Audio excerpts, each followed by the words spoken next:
अनोखी दोस्ती की कहानी। एक दफा का जिक्र है। एक सरसब्ज जंगल में दो परिंदे रहते थे जिनके नाम कोकी और पिंकी थे।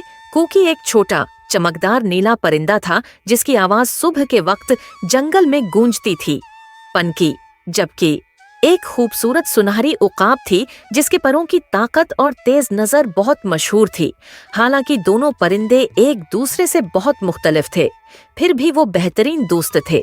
हर रोज वो जंगल के सबसे ऊंचे दरख्त की सबसे बुलंद शाख पर मिलते और अपनी महम्मात की कहानियां एक दूसरे के साथ बांटते।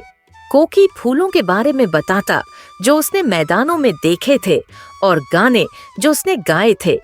पिंकी उन बुलंदियों के बारे में बताती जहां वो उड़ान भरती और बादलों के पार के दीसों की कहानियां सुनाती। एक दिन जब वो बातें कर रहे थे, कोकी ने एक लंबी सांस ली। पिंकी, मैं चाहता हूँ कि मैं भी तुम्हारी तरह ऊंची उड़ सकूं और दुनिया को ऊपर से देख सकूं। ये बहुत दिलचस्प होगा। पिंकी ने नरमी से मुस्कुराकर कहा, और मैं चाहती हूँ कि मैं भी तुम्हारी तरह खूबसूरत गाना गा सकूं। कोकी, तुम्हारे गाने जंगल के हर फर्द के लिए खुशी लाते हैं। मेरी आवाज इतनी नर्म नहीं कि ऐसी प्यारी धने गा सकूं। जब वो बातें कर रहे थे तो एक दानिशमंद बूढ़ा उलो जिसका नाम सैज था ने उनकी गुफ्तगू सुन ली। वो करीब आकर एक शाख पर बैठ गया। कोकी, पिंकी, सैज ने शुरू किया। ये बहुत अच्छा है कि तुम एक दूसरे की सलाहियतों की कदर करते हो, लेकिन याद रखो हर परिंदे की अपनी खास खूबी होती है। ये जरूरी है कि तुम अपनी इनफरादियत को भी सराहो। कोकी और पिंकी ने सर हिलाया, लेकिन वो एक दूसरे जैसा बनने की ख्वाहिश को छोड़ नहीं पाए। सैज ने उनकी फिक्र देखी और एक तजवीज पेश की। सैज ने कहा, कल हम एक दिन सीखने का रखते हैं। कोकी, तुम पिंकी की तरह ऊंची उड़ने की कोशिश करोगे और पनिकी, तुम कोकी की तरह गाने की कोशिश करोगी। दिन के आखिर में तुम दोनों अपनी खास खूबियों की कदर करना सीख जाओगे। पुरजोश होकर कोकी और पिंकी ने इत्तेफाक किया।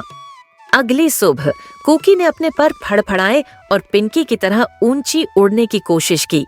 इसने बहुत जोर लगाया, लेकिन जितनी मेहनत की वो पिंकी की बुलंदी तक न पहुंच सकी। वो थक गई और एक शाख पर उतर आई जो उसकी उम्मीद से बहुत नीचे थी।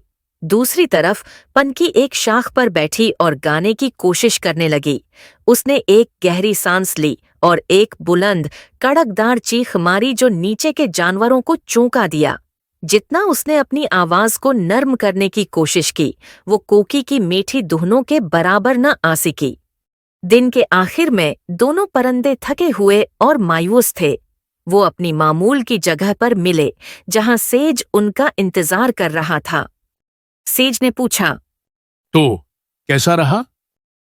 कोकी और पिंकी ने एक दूसरे की तरफ देखा और मुस्करा दिया। ये मुश्किल था। मैं पिंकी की तरह ऊंची उड़ नहीं सकी, लेकिन मैंने महसूस किया कि मुझे फूलों और दरख्तों के करीब उड़ना ज्यादा पसंद है। ये मेरी जगह है। पिंकी ने कहा, लेकिन मैंने जाना कि मेरी आवाज भी अपनी तरह से ताकतवर है और ये मुझे ऊंची उड़ान के दौरान दूसरों को बुलाने में मदद देती है। सेज ने दानिशमंदी से सर हिलाया।